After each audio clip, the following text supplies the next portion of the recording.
इचलकरंजी शहरात अंमली पदार्थांची राजरोसपणे विक्री केली जाते. कोल्हापूर जिल्हा पोलीस अधीक्षक निलोत्पल यांनी अंमली पदार्थांविरोधात कडक कारवाईचे आदेश दिलेत. शहापूर पोलिसांना बुधवारी तिघेजण गांजा विक्रीसाठी येणार असल्याची गोपनीय माहिती मिळाली होती.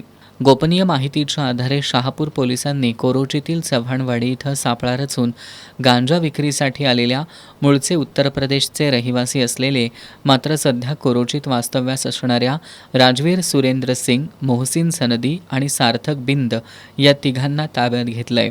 त्यांच्याकडून 2 किलो गांजा, दुचाकी तसंच मोबाईल असा 2,34,000 रुपयांचा मुद्देमाल जप्त केलाय.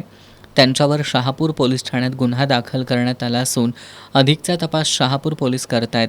ही कारवाई निरीक्षक गजेंद्र लोहार, पोलीस उपनिरीक्षक महावीर कुटे, गुन्हे शोध पथकातील अविनाश मुंगसे, उदय पाटील, रोहित डावाळे, अर्जुन फातले, शशिकांत ढोणे, सतीश कुंभार, बबन माळी, गजानन कोष्टी, संतोष जाधव यांनी केली आहे.